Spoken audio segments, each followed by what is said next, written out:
Greetings fellow souls. In this video we're going to be looking at two very similar, almost identical but not quite the same PC game port controllers. We're looking at a controller that you would want to buy for an old-timey MS-DOS gaming computer. We're looking at the kind of controller that you could use on an IBM XT, to a 386, to a 486, even to an early Pentium. You can use it under DOS, Windows 95, or any of the IBM PC compatibles that do not have a USB port. Okay, onto the controllers. One is a Saitek x6-33m. This was sold also in Radio Shack or Tandy shops as I believe it was called the Radio Shack Megapad. Absolutely identical, minus the branding. The other controller we'll also be looking at is a Logic3 PC Avenger, which is very similar. We have this one in a boxed state. It's called a PC analog and digital control pad. Both of these controllers feature an 8-button 4-axis configuration for maximum versatility. Analog stick and micro-switched digital D-pad, complete with Windows 95-98 custom driver, analog throttle, selectable dual-speed turbo fire function with an 8-foot cable, 15-pin metal plug. It's advertised as working with Windows 95-98, made by Logic3, but there's so much more to this thing than what the box will tell you. Has model number of JP278. I'm not 100% sure, but what I managed to salvage information-wise on Wayback Machine, the Logic3 PC Avenger may have been sold in the United States under the Spectrum Video brand.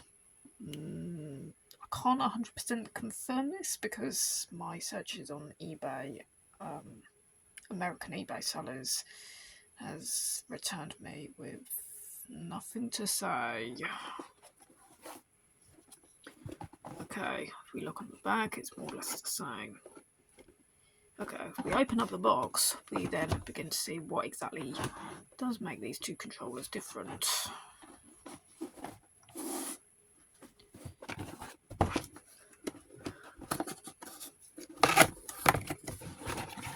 It's been a while since I've done a video like this. I might actually be enjoying this video. It's nice to actually make content and actually enjoy doing it, and not being a weirdo in the garden stalking the bees and such things.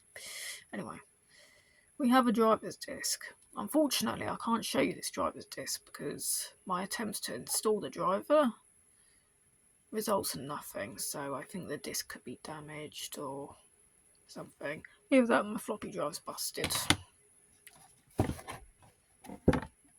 Not possible. So we're going to throw that down there and we're going to look at the two controllers side by side. Yeah, I say that they're very similar, but they're not quite identical, are they? No, they certainly are not quite identical. Location of the turbo fire switches have been swapped around. This has speed control at the front, but this one has the auto fire speed control at the back. As we see. Red triggers are now blue. Shape of the gamepad has minor changes. The throttle slider is at the front here, but on the Logic3 it's at the top.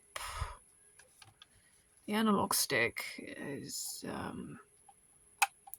domed on this model, a little bit like the Sega Dreamcast control pad. But on the Saitek, it's concaved, which I think is the marginally better design of the two. You remember what we said about micro-switch D-pads?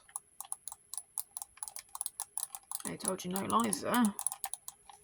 The trigger's also micro-switch too.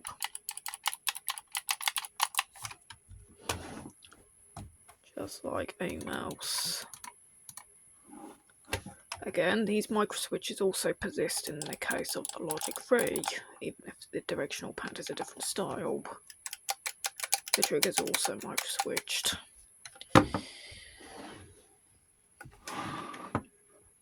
Okay. So yeah, we have, in either case, 8 directional buttons. A and B are located at the triggers. C and D are the blue buttons here. Then we have rudder 1 and 2, throttle 1 and 2. So this can be used as an 8-button gamepad in a select number of MS-DOS games, such as Nukem 3D, Rise to Resurrection, I think had support for it. I think maybe Striker 96, Mortal Kombat Gold, was it? Mortal Kombat Trilogy Gold. There's a few games that will support a 6 or an 8-button pad from DOS. Might not be too many of them, but anytime I try and start just a reasonable discussion on vocals, it often ends up being an argument. Because life is really pleasant like that. What we also have is a throttle slider and analog stick. Now, yeah, so the Saitek, which was also sold as the Tandy Radio Shack Megapad, was made by Megaworld International. I think it's from about 1996 or 1997. Shouldn't be any later than that. Now, I don't know what it is with the minor changes with the Logic3 PC Avenger, but as we can see, we've got some shapely differences. Relocation of the throttle slider, which I think is actually a detriment. I think I kind of prefer it where the thumb is. We also have this nice little gauge here showing you if you're halfway 100%, so 150, 0%. We don't have any measurement gauge like that on the Logic3, so we just have to either just judge it by eye as to where it's central, or be relying on like the heads-up display of the game that you're playing with it. Auto fire functions include auto, normal and turbo, which can be configured for A, B, C, D, and even the rudder and throttle keys, which is nice. You've got 2 speed modes, 2 is faster than 1. You've got analog and digital modes, which allow you to toggle as to whether you want to play using the directional pad or the stick. And the throttle, which will allow you to choose either your analog throttle or your digital throttle. Okay, that's about it. We're going to show you next how you can set it up in Windows 95 or 98. Because, of course, with the 2 different modes, you're going to need 2 different drivers. I'm going to explain in the next section of the video. And now we have that moment where I forgot to show you something.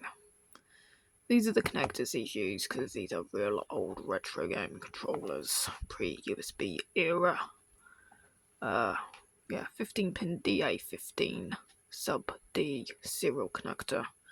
Both controllers, of course, have these. This plugs directly into your sound card, like your SB32, whatever. Yeah, beautiful things.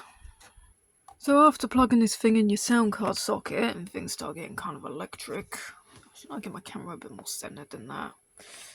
So I'm half asleep. You know, sometimes I skip bedtimes. Yeah. All my traumas start to infiltrate my mind. But it's okay, because I'm still functional. Yeah, I'm still functioning. I'm here today again. Okay, so how do we get this thing sorted? Right, there's 2 types of drivers you'll need. Now, of course, because our driver's disk with the Logic3 didn't work, dysfunctional floppy disk at the dysfunction junction, we have 2 alternatives. The first one is to use whatever drivers that's already built into Windows 98. Okay, make sure you enable rudder pedals, tick box here, make sure you have that enabled, otherwise you're not going to be able to use your R1, R2 buttons, you know, these things here. If you don't enable that tick box, you won't be able to use those. Okay, we are looking for 3 axes.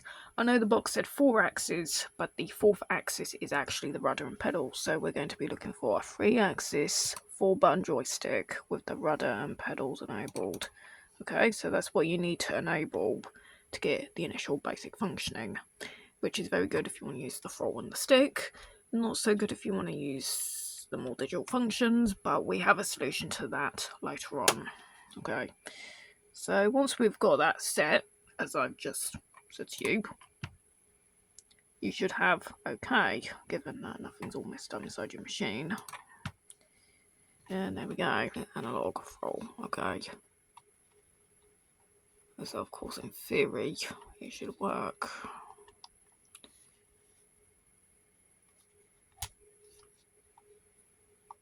Okay, that's good.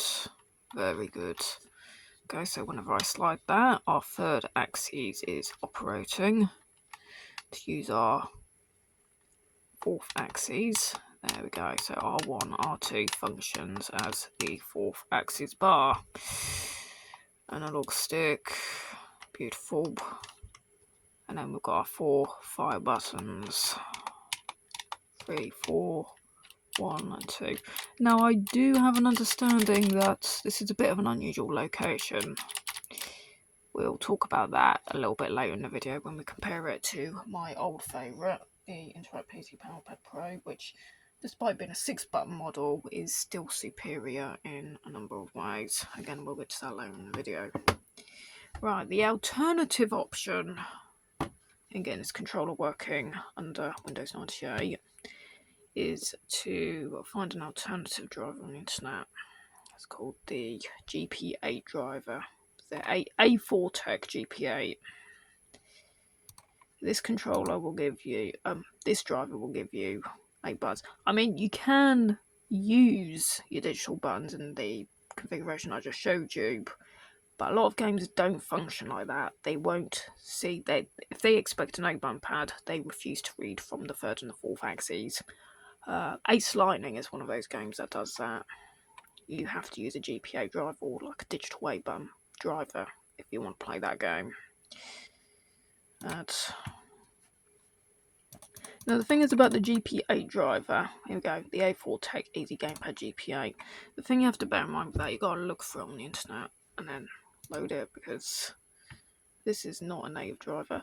The other alternative to this would be the Lane Superpad driver, or better yet, the World Things Premier Pad, which is, I believe, the European version of the Lane Superpad. Yeah, you read me. This is the other option that we have. And this will work just as well. I love this thing. I've been wanting to do a review of this for ages because it's just... it's a Babylon Zoo controller. Anyway, if you can't find the GPA anywhere on the internet, or you just prefer doing things the old way, you can use the World Things PC Premier Pad driver, which again, 8 digital buttons. Yeah, beautiful. Tell me that is not a beautiful controller. So shiny. Yeah. So with this kind of driver, it also has the OK status. If you go on the properties, you'll then have auto fire. Just make sure you set things to your kind of digital. If you mess things up, as you just see I did there with these things here, you can just cancel. Cancel.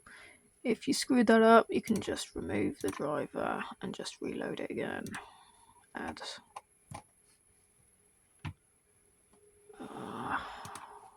My throat hurts. There we go. 1, 2, 3, 4. Rudder. Should be throttle.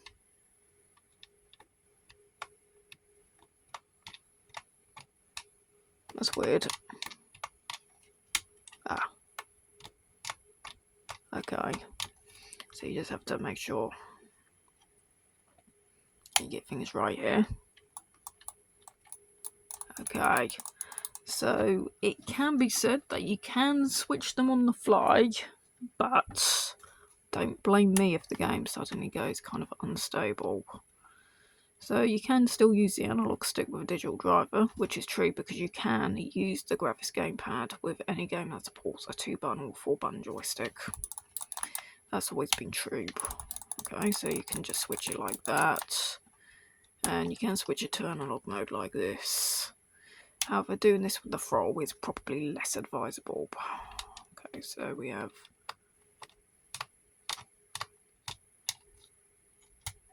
If you do that again... Yeah, okay, so if you put it in the middle like that, no button. If you slide it to the extreme 0, you get button 6. And if you slide it to the extreme 100, you get 5. It does work. Now, one thing that I also like about this controller that doesn't seem apparent on the Logic 3 version is you feel a very, very slight locking sensation when you get to the center point. You gently push slowly, and you'll just feel this very slight click. You can't hear it, but you should tactically be able to feel it with your thumb, and it's just like a very soft locking position, giving you a tactile knowledge that you've reached the center position of the throttle without it actually being sprung loaded. Okay, if you want to see the auto fire, it's that turbo. You can see it's flickering.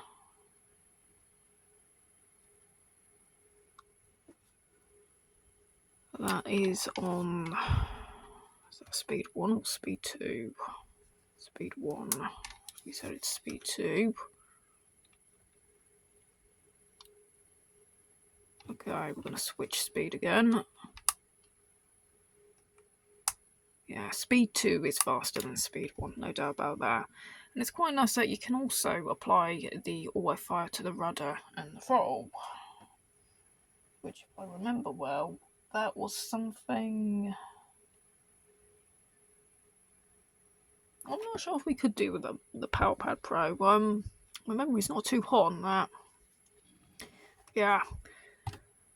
And that's about it, really. That's all you really need to know about getting it set up under Windows 98. If you want to get it set up in DOS, you have to rely on your game setup configuration. I've done a video in the past about how to set up a 6-button gamepad with Nukem 3D.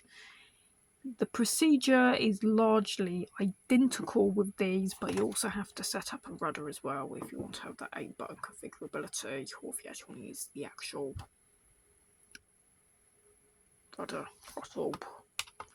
Yeah, so what you have to remember is that throttle, it usually means buttons 5 and 6. Rudder often means buttons 7 and 8. But I have found that a handful of odd gamepads sometimes subvert this to negative consequences. Okay, we're going to have a look and just do a few quick comparisons between this and the PC PowerPad Pro by Interact, which was actually sold as the makopad over in the United States. Another feature about these control pads that I forgot to mention, and this one's actually quite weird. I don't think I've seen anything like this on later controllers with more than 4 buttons. You can actually turn off and disable some of the buttons by switching these switches to the uppermost position, such as C and D. When you do this, you actually disable C and D, as well as the rudder and the throttle. And of course, if you keep messing about with that, your computer starts having a go at you for being a complete idiot. Okay, computer, you're never going to be the first time that's happened. Okay, so, yeah. Try not to do that too much with the throttle, but you can actually do that.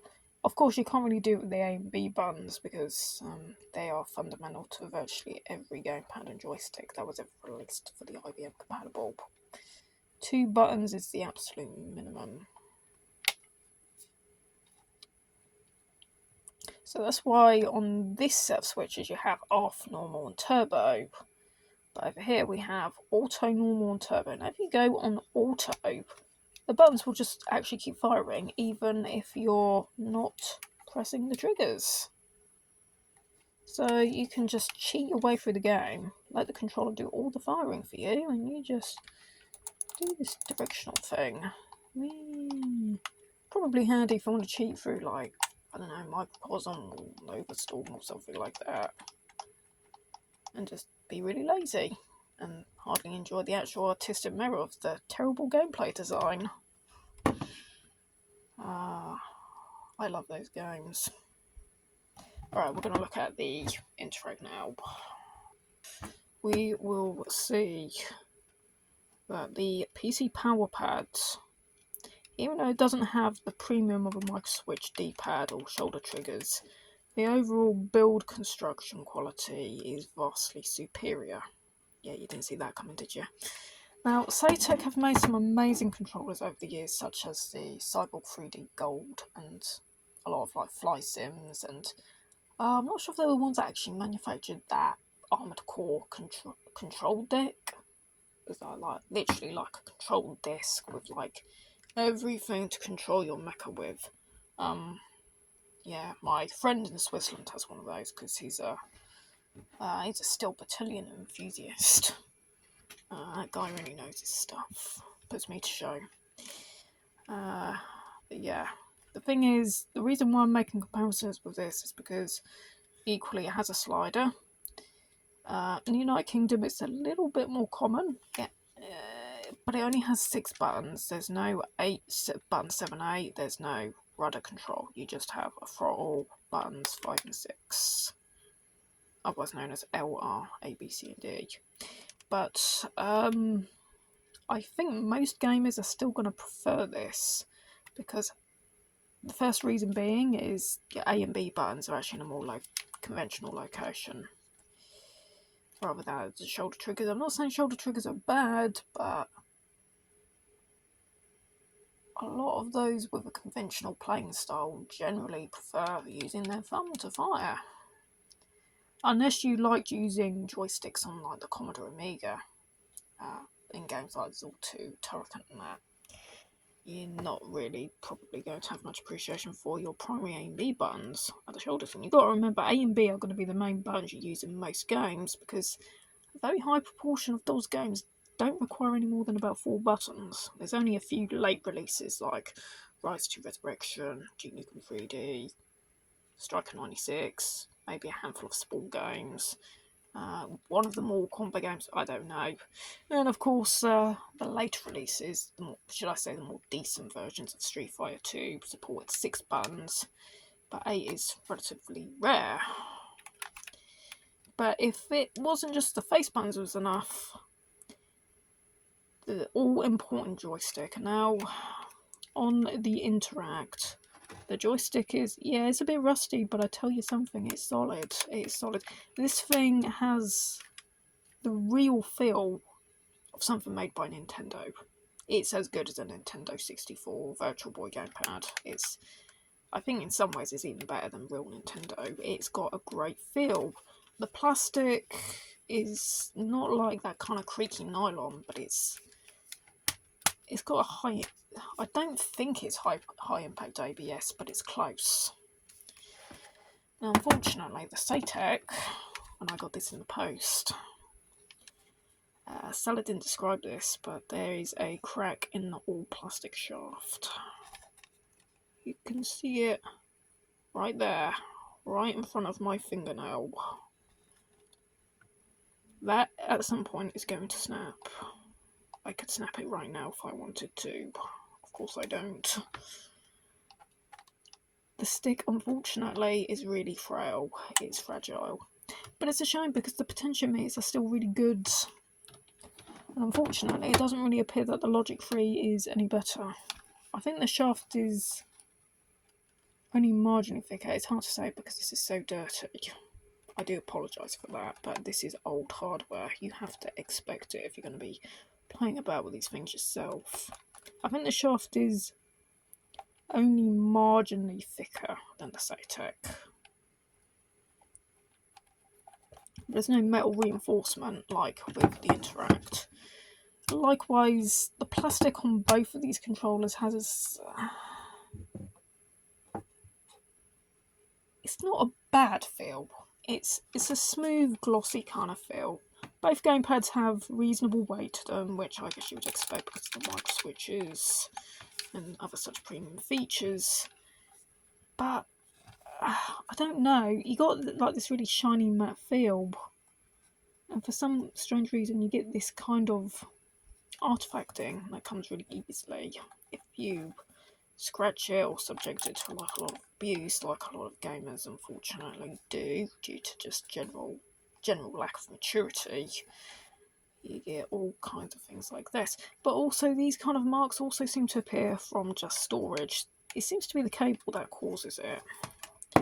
I don't think the Saitek seems to have this problem as bad, but you do still get some scuffing. It's not just scuffing, but it's actually a dark layer underneath, so there seems to be like a sort of coating of sorts. Well, at least with the power pad there's no coating. These were made in both black and blue colour schemes in both countries, but yeah. In the United States it was called the PC makopad, whatever that's supposed to mean, and in the United Kingdom we called it the PC power pad. Made by Interact. It's a solid controller. I think it's a better gamepad overall than the Gravis, especially if you want to have a nice stick.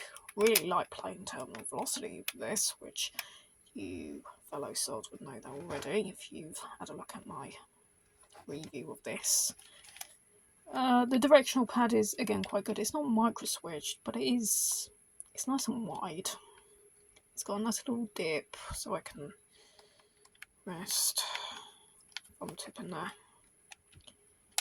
Stop shaking the camera. Yeah. Like I said, again, just like with the Saitek, you can switch between digital pad or analog stick, but you can't have both at the same time, which is fair enough because you'll just confuse the hell out of your game. And that's my voice going. We have an auto fire, which I think just affects all the buttons. I can't remember if it affects the shoulder triggers or not. And of course we can toggle between digital throttle and real analog throttle.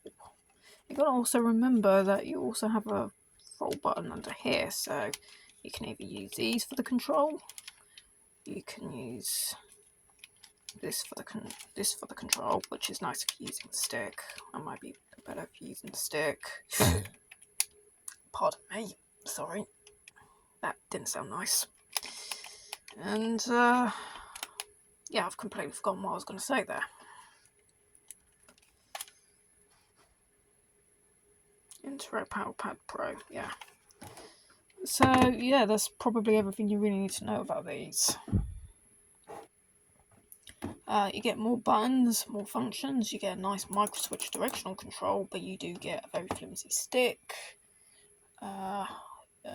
Build quality is just not quite as impressive. Even the plastic just feels better on this. Even the screws are not even really that rusted, not terribly. It does feel like something made by Namco or Nintendo. It's beautifully made. And yeah, if you get the blue version, wow, you get those kind of Silicon Graphic Indigo vibes. Okay, if we're going to wrap this video up finally, we're going to do a little bit of Nukem 3D with the Saitek or the Avenger. They both work. I think I'm going to resell the Avenger. I might just about keep the Saitek, but I think I'm going to resell the Avenger.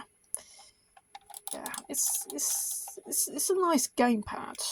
If you absolutely must have an 8-button gamepad with an analog stick and a throttle slider, there's, believe it or not many alternatives for the game port. Like I said, there's the Saitek, there's the Tandy. The Logic3 version may have been sold in the US under the Spectre Video brand. There was the Quickshot X2, but I've only ever seen one for sale on eBay, and it was in Ireland, and they were charging more than 3 times the amount than what I'd ever really pay for any of these. I paid about a tenner for this with the box and everything. I think the post was included. I paid about £10 for this, but the Quickshot X2 in Ireland, they were charging right now about £26. I can't actually think the last time when I paid £26 for something.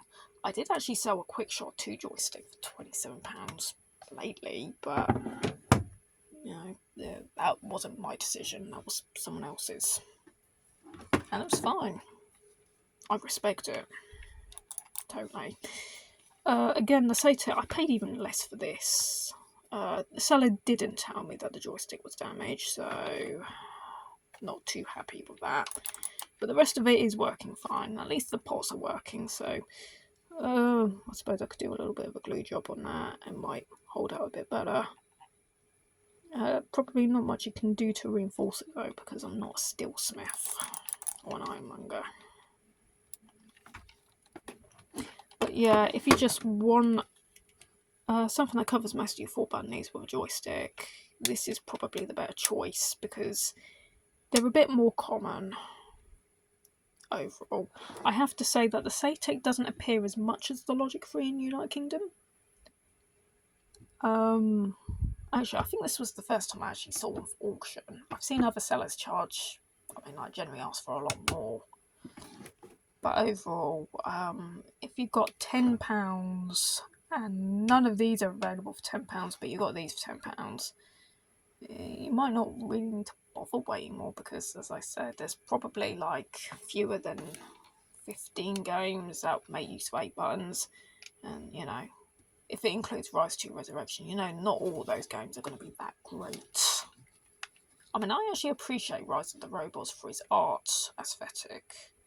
I think the actual lore was quite interesting, but the actually playing the game is divisive. That's probably the kindest way I can put it. Really divisive. I'm going to turn this tower off. We're going to have a rummage with the laptop. I'm going to have a go of Duke Nukem 3D with the Saitek. Duke Nukem 3D, running it on this baby. Ow! Yeah, a real Pentium laptop from 1997, and it's beautiful. We have a yeah, sorry, just trying to inject a bit of excitement into this. Quickshot J-Link. If you're going to use an 8-button gamepad like a Logic3 Avenger, you need to set the port to 1 using the switch. Make sure the port 1 MIDI connector is being used for your joypad. Remember I told you we would be using the Saitek controller to play this game? I lied. We are going to play this game with the Logic3 PC Avenger. Lock and load, baby. Okay, so we go into the Duke Nukem 3D setup program. We're going to go to the controller setup. Now, of course, controller type, you'll want to set it to keyboard and joystick. Don't set it to gamepad because that'll just automatically configure everything to work like a 4-button graphics gamepad. Yeah, one of these. Yeah. And if you set it like that, even if you actually have a gamepad with 8 buttons, it will just assume it's a 4-button graphics, so you can't do that. You've got to set it as a joystick. Anyway, Duke Nukem 3D will work better with analog aiming, so you want to go for mini joystick on your gamepad. So the first thing you do is set keyboard and joystick. Okay. Then you go and set up a joystick. Now, exactly how you want to configure your buttons and your double-clicked buttons, that's entirely personal, really. But if you want to do strafing with the short keys, then selecting buttons 1 and 2 is never a bad option. Okay. Everything else is going to be entirely up to you and your play style. But compared to a lot of DOS games, Duke Nukem 3D is highly flexible, unlike Doom. Okay, so you use the setup joystick to set up your buttons.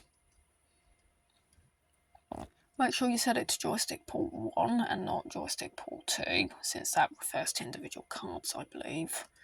And yeah, make sure you've got enable rudder, so then you can enable support for a digital rudder. Make sure that's on. The other screen you need to go to set up your gamepad is set up advanced control options. Enter that, and do advanced joystick setup or advanced rudder throttle setup. On the advanced joystick setup, you'll have this. This allows you to configure whether your joystick is going to be used for analog strafing or analog turning, which is certainly worth configuring in accordance to your own personal play style. Yeah, so you've got moving, turning and strafing. That's literally it. That's all you can select from here. Another thing that you can also do here is the joystick x-axis scale, because if you do, you got one there. I'm not sure if it was here. If you did a kind of minus setting, like, I don't know, was it 01, like something like double out? I think if you did that, that allows you to invert the vertical aiming axis. But I can't remember the exact on that, so your mileage is going to vary on that. Advanced rudder throttle setup. This is really important. If you want to use 8 buttons in Duke 3D, this is really important. You must learn to use this screen. Analog turning. Okay, so you've got your analog setup, you've got rudder for analog turning. Now we actually don't really want that, so we want to just hit the delete key and that will get rid of that setting. But if you go on the digital setup, you should be able to set up a digital rudder to be configured as next weapon, mouse aiming, throttle forward for running, and throttle backwards for inventory.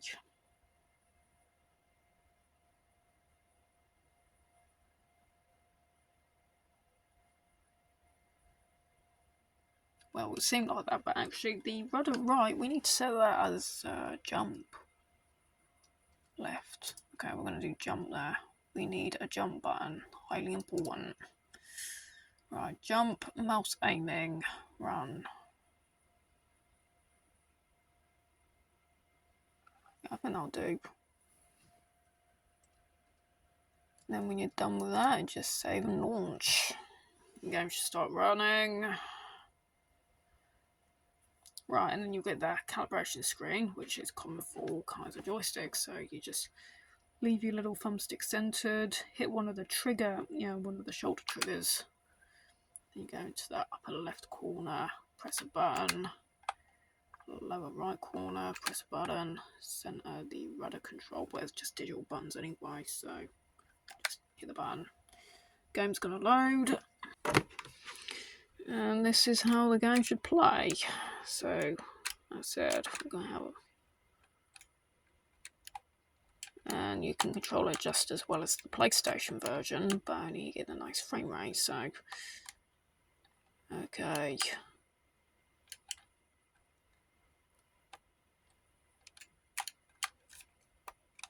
Yay, we can jump with the rudder button, whee! Damn, I don't play this game nearly as well as I once did. Although having my hard drive freeze like that is not helpful.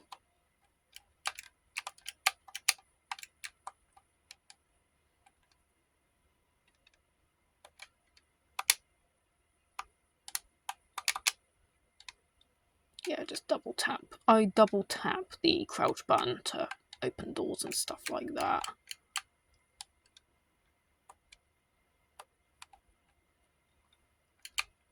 Ooh, we're cooking, baby. We are cooking.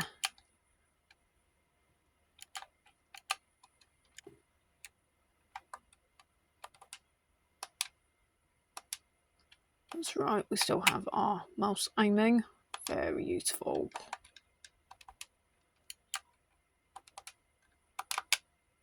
I do not remember what weapon button is, so we may have to rely on the keyboard for that, because whatever. But like I said, how you decide to configure your buttons is highly personal preference. But you can certainly see that this game is actually quite playable with joypads.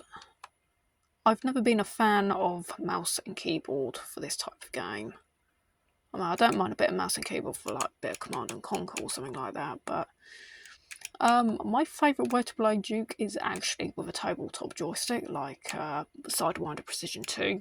there's something about these macho games you just play better with, like that kind of full-fisted control scheme with like the twisting of the grip, and you know, it's like aiming an actual gun. It's just, it brings a certain dimension to how it feels to play the game. Control pad doesn't quite have that, but I would still say it's as enjoyable as playing Duke on any of the old consoles like the Sega Saturn. Actually, this gamepad does actually feel a bit like the Saturn 3D pad. It's quite big. It's not as big as some controllers, like, you see, it's certainly not as big as one of these, but it's not too far behind. It's quite bulky, but the grips are remarkably small by comparison. God, I love that thing. I love that crazy, crazy twisty thing. But yeah, there we go. That's more or less how you might control this game with a Logic 3 Avenger, Saitek Megapad, Tandy Megapad.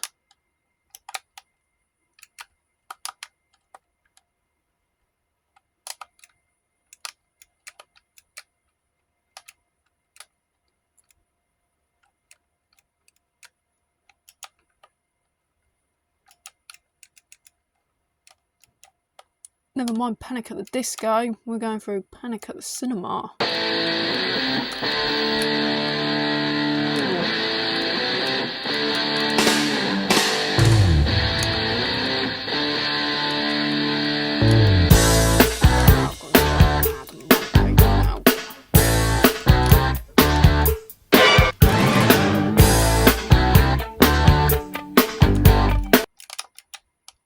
And I'm dead. Woo!